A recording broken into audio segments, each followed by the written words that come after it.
Olá, pessoal! Então, agora estamos iniciando nossa segunda aula do curso online e esta aula tem como tema estratégias de motivação e engajamento dos alunos. Então, qual é o objetivo desta aula e deste tema? É ajudar professores, vocês aí que trabalham com sala de aula, a criar ideias, né? A criar outras metodologias para que o aluno se sinta mais motivado, mais engajado ali com o processo de aprendizagem, mais focado e mais comprometido.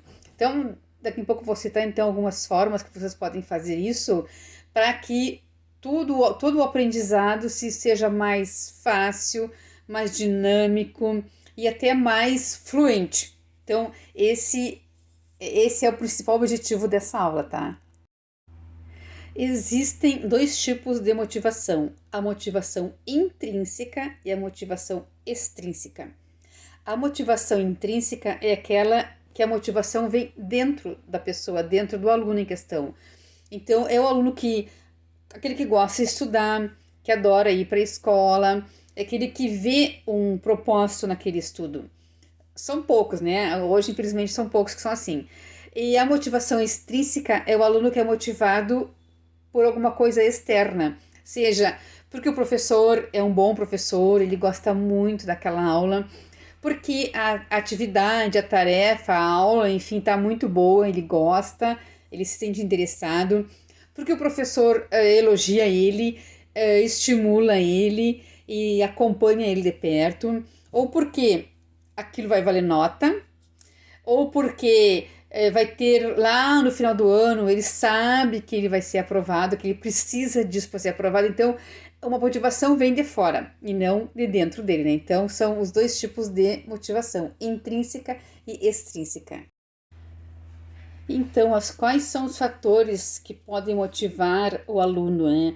O que pode identificar a motivação do aluno? Então, a gente tem que saber reconhecer, no momento da sala de aula, o que pode ou não pode motivar o aluno. Uma coisa que motiva o aluno é o interesse pessoal dele naquele tema, naquele assunto, naquele conteúdo que está sendo abordado. Então, por isso que é importante, né, a gente saber trabalhar o conteúdo que vem a interesse do aluno. Obviamente, né, que nós temos que seguir um planejamento, nós temos que seguir um conteúdo programático, mas dá para se trabalhar até mesmo um conteúdo chato de forma que motive o aluno, que faça ele se interessar por aquela aula ali. Outra coisa é fazer na sala de aula um ambiente acolhedor, um ambiente legal, que o aluno se sinta acolhido e seguro. Lembra que eu falei na aula passada ali sobre as regras, né? Então, ali as regras podem ajudar ao aluno já ter, né, esse ambiente acolhedor, seguro. Outro fator é o aluno receber, de vez em quando, um feedback do professor de forma positiva e construtiva. Obviamente que nem todo mundo acerta as questões, nem todo mundo sabe de primeira aquilo que o professor quer trabalhar. Mas no momento que ele erra, de alguma forma positiva, estimular ele a continuar, a não desistir, a não bloquear aquele conhecimento e não aprender. Então, sempre dar um feedback, um estímulo positivo para que o aluno continue aprendendo, possa aprender. Também é interessante que de vez em quando, pode ser em algum momento que a turma está fazendo alguma tarefa, o professor chamar de vez em quando um aluno, outro aluno, né, na medida do possível que ele consegue fazer isso em sala de aula, chamar o aluno na sua classe e perguntar, né, o que ele gosta, qual é o interesse dele, o que ele não está gostando do conteúdo, ou da turma, ou do professor, né, saber dele, né, perguntar para ele, que ele vai se sentir importante e valorizado quando o professor chega e pergunta para ele como ele está se sentindo, como ele está gostando, como ele está vendo tudo aquilo. E também não dá para deixar de ter sempre uma observação atenta a cada aluno, na medida do possível, né? Para saber como ele está reagindo, como ele está se comportando, porque pela atitude dele, pelo comportamento na aula, dá para ver se ele está motivado com aquela aula ou se ele não está gostando, né? Se ele não está interessado. Então, voltando naquelas metas combinadas que eu falei na aula passada, né? Quando essas metas, esses combinados são estabelecidos, O aluno consegue, então, saber o que o professor está esperando dele, como ele tem que se comportar, como ele pode agir, o que ele tem que fazer. E também, como eu falei na outra aula, a criação das metas na coletividade, né, de uma forma democrática, faz com que ele se sinta comprometido e então ele vai pensar, né, eu fiz, eu construí, então eu não posso deixar de cumprir. Também é interessante, já no início de cada aula, colocar para os alunos qual é a expectativa do professor com relação à turma naquilo que ele vai trabalhar. Então, ele pode dizer, hoje nosso objetivo é resolvermos 5 exercícios de matemática. Vamos trabalhar juntos para que a gente consiga cumprir esse objetivo. Então, coloca para eles a responsabilidade, para eles também participarem e resolverem juntos, né? É legal. O professor também pode usar de técnicas de reforço positivo. Uma delas é sempre elogiar ou dar alguma recompensa por aquilo que ele conseguiu, né? Então, se o aluno foi bem numa atividade, num exercício, elogiar, poxa, que legal tu conseguiu fazer, né? Isso aqui era difícil e tu venceu, tu acertou. Ou, por que não dar a recompensa, dar ponto, alguma atividade pode criar certificado para os alunos, enfim, né? O professor vai achar lá, pode dar um pirulito, né? Uma bala, um bombom, sei lá, porque aí todos vão querer participar e acertar para poder ganhar aquela recompensa, né? Ele não gosta de ver o colega ganhando, ele não, né?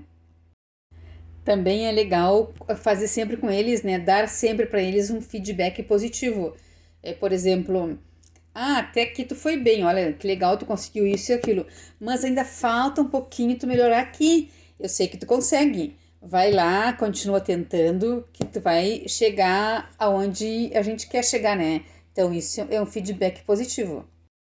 Também pode dizer para ele, se tu cumprir essa tarefa, se tu resolve isso aqui, se tu ficar atender bem a questão que a gente precisa, eu te dou um tempinho ali no final para tu fazer uma tarefa, uma atividade, uma coisa que tu gosta.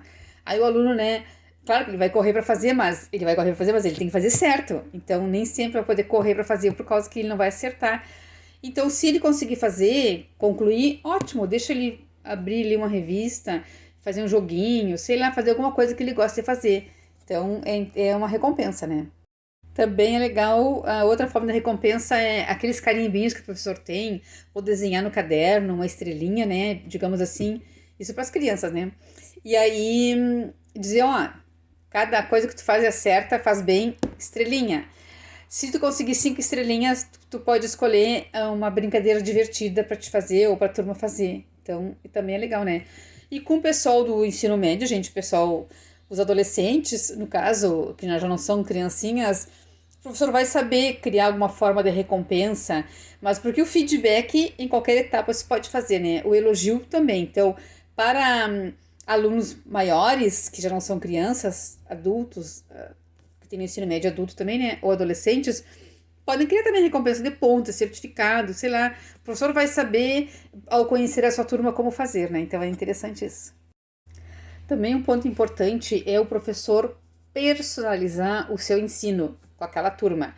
Por que isso é importante? Porque ao personalizar o ensino, ele vai conseguir atender às necessidades de cada um. Porque todo mundo é diferente, né? Então, cada aluno aprende de uma forma diferente, uns mais lentos, uns mais rápidos. E aí também, nessa personalização, diversificar a forma de passar o conteúdo ou assunto. Utilizar a forma verbal, a forma escrita, a forma visual, porque tem gente, como eu aprendo mais aquilo que eu enxergo, aquilo que eu vejo. E tem gente que aprende mais aquilo que escuta, e tem gente que aprende mais aquilo que lê. Então, o professor tem que diversificar a sua metodologia, né? Utilizando forma de escrever, forma de visualização, gravuras, desenhos e a forma escrita, né? Então, personalizar é bom porque atende a todo mundo dentro das suas diferenças, né? Inclusive com alunos com necessidades especiais também. E também é importante fazer de vez em quando algumas avaliações diagnósticas.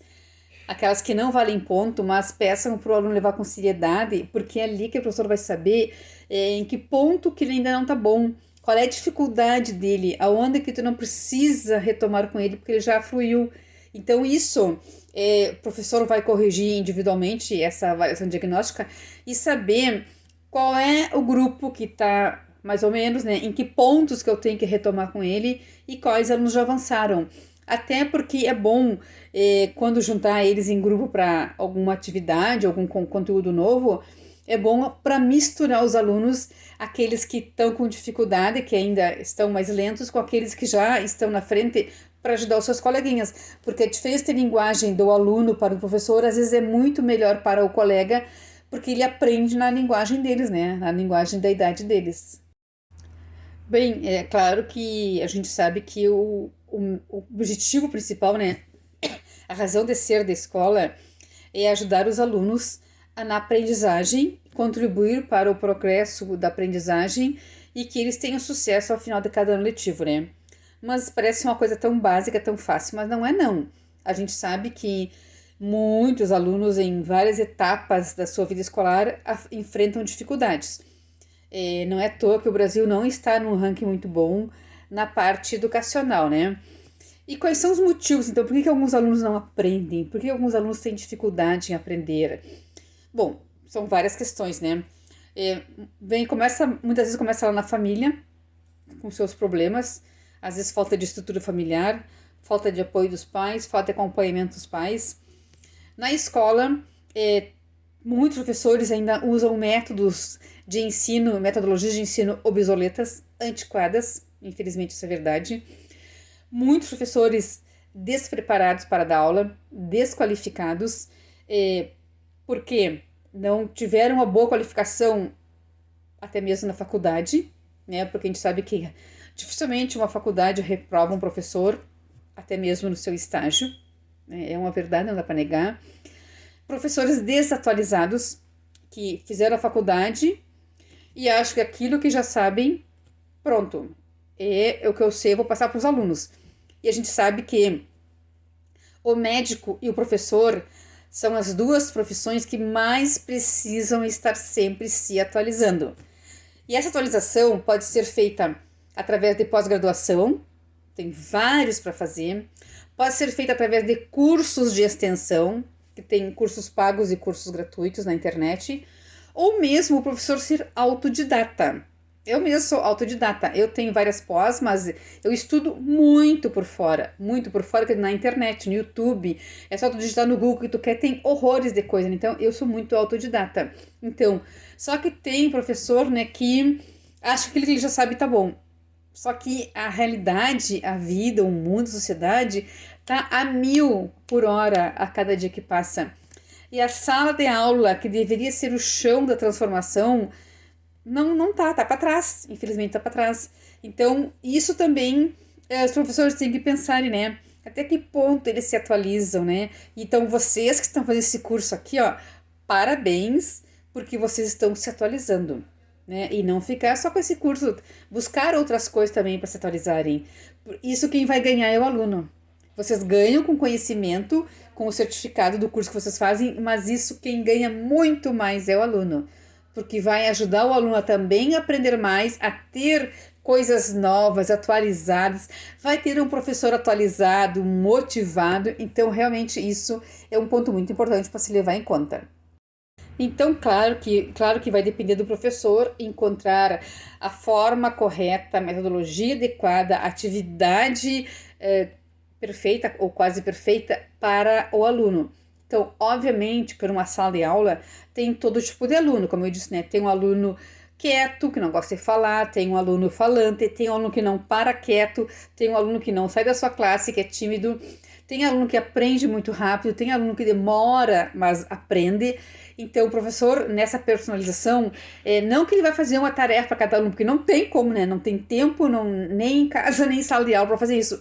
Mas ter um olhar mais atento no momento que eles estão fazendo atividade. Eu sei que o fulano é mais lento, e tudo bem, então eu não vou apressar muito ele. Eu vou deixar ele no tempo dele, porque senão isso ou não pode pegar raiva daquilo que ele está fazendo, porque ele não consegue ir mais do que aquilo, é o limite dele. Então o professor tem que entender que aquele daquele limite e vai dar um tempinho mais para ele concluir. E aquele aluno que termina rápido e fica incomodando, então aí já tem uma atividade extra para ele fazer complementar ou diferente para ocupar ele naquele tempo ali para não atrapalhar os que estão trabalhando, né? Então, né, nos tempos que a gente vive hoje, que os alunos fora da escola, acho que a maioria, vive na internet, no celular, em joguinhos, em play, em game, não sei mais o que. Para o professor hoje em dia, na sala de aula, é muito difícil manter a atenção, o interesse e motivar os alunos.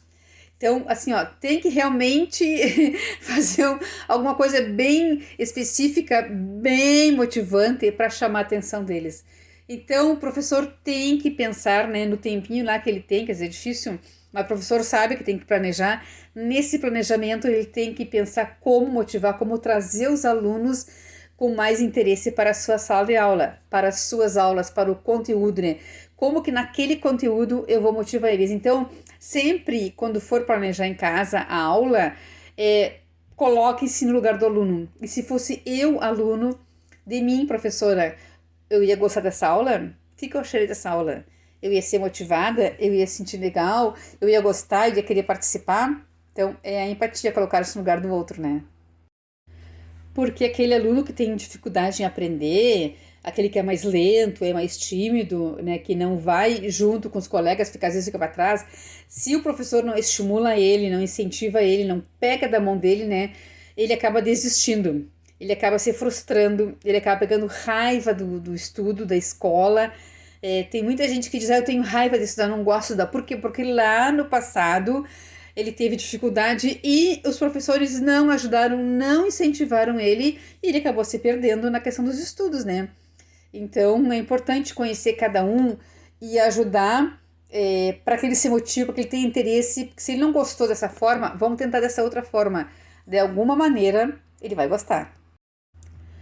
Uma metodologia legal para motivar os alunos é sempre utilizar recursos lúdicos, atividades lúdicas. Então, adaptem aquele conteúdo, aquele assunto ali, para poder trabalhar com slides, se a escola tem um retroprojetor, né, para passar. Adaptem para trabalhar com música, com vídeo, com recortes.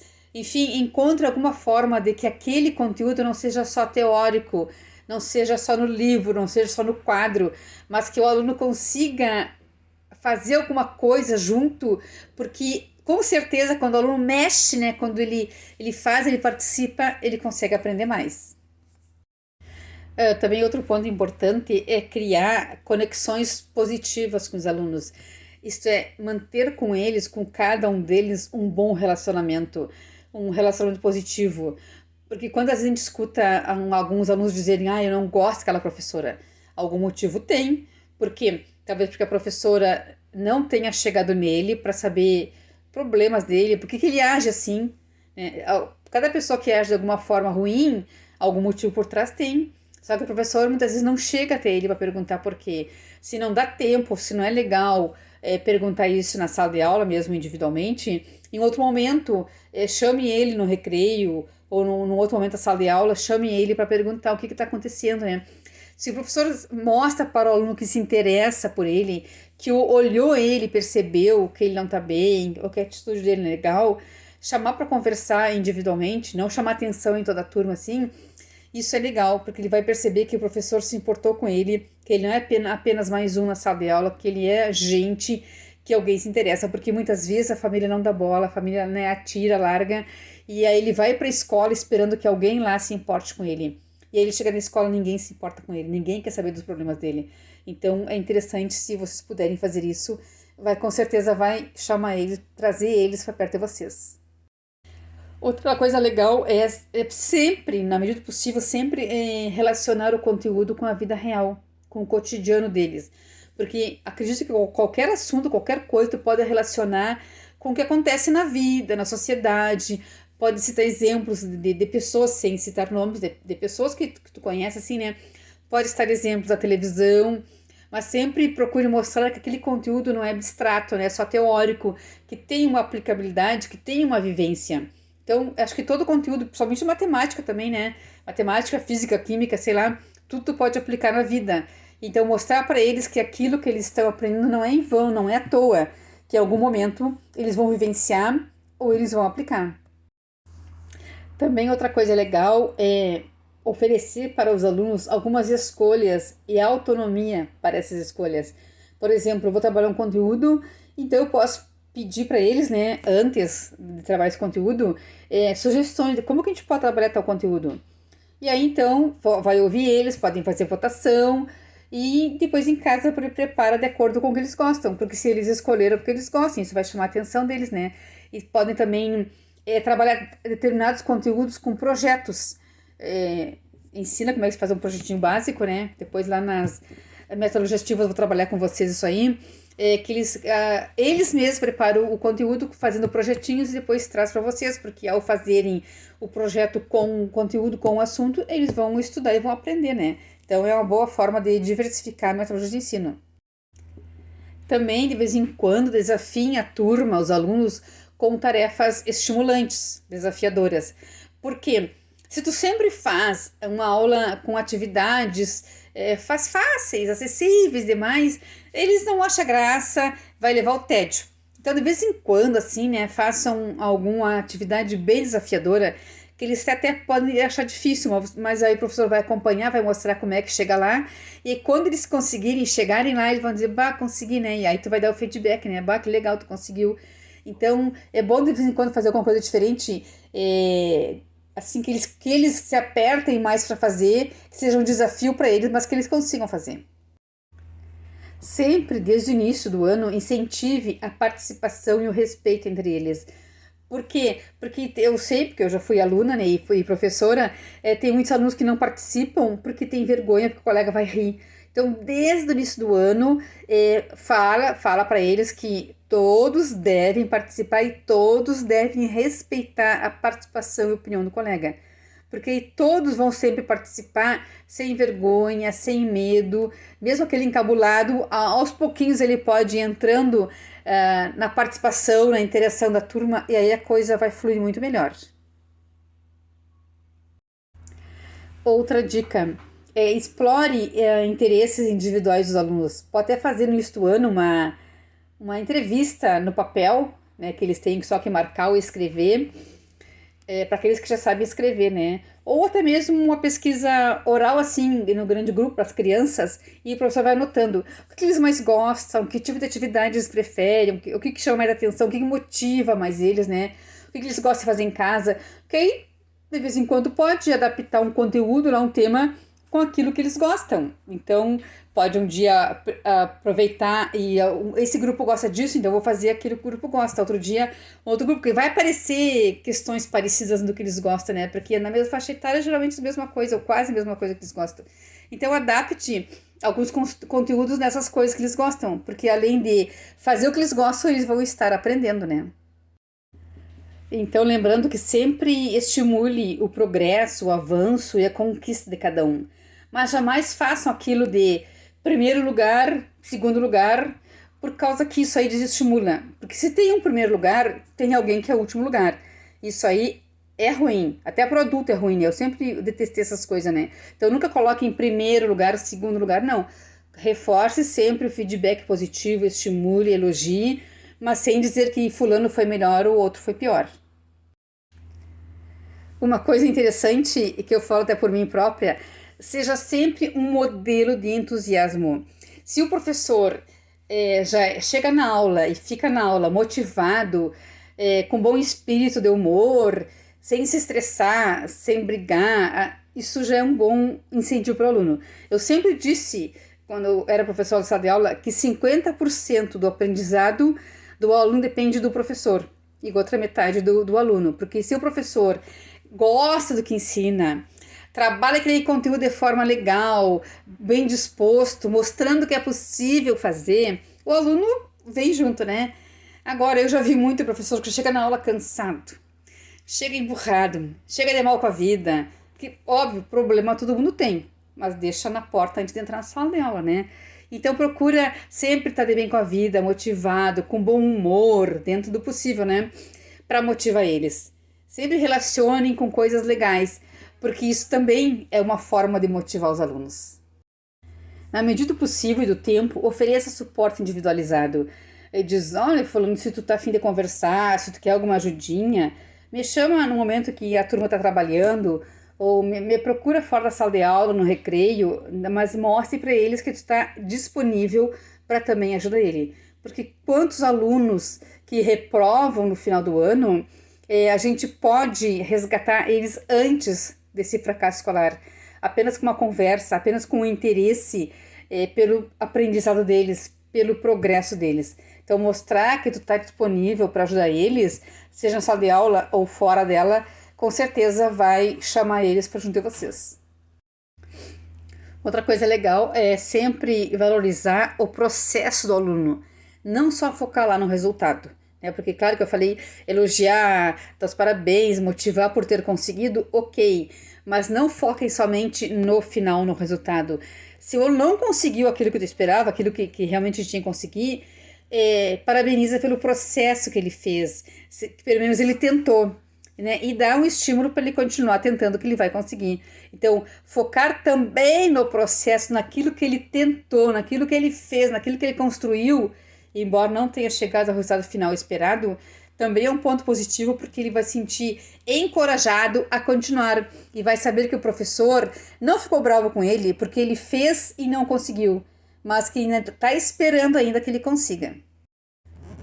E como a última dica, eu proponho, eu sugiro para vocês que vocês façam durante as aulas expositivas, aquela que estão explicando o conteúdo, que vocês gerem interatividade com a turma. Porque só vocês explicando, né, só o professor falando, explicando, isso fica monótono, o aluno fica com tédio, até dá sono. E às vezes pode ficar inquieto, né? Porque não aguenta mais aquilo. Então, vocês podem, durante a explicação, fazer perguntas. Fulano, o que tu acha disso? O que será que aconteceu? O que tu conhece disso? Então, se for uma pergunta geral para a turma, que cada um levante a mão pela ordem vai indo, né? Ou direcione perguntas para os alunos especificamente, né? Um de cada um. Porque eles vão ficar atentos ao que tu está falando, porque eles daqui a pouco pode fazer uma pergunta para mim, eu não vou saber. Então, ao vocês me disserem, olha, eu vou fazer uma aula aqui, vou explicar para vocês o conteúdo, mas de vez em quando vou perguntar aí para algum de vocês alguma coisa relacionada.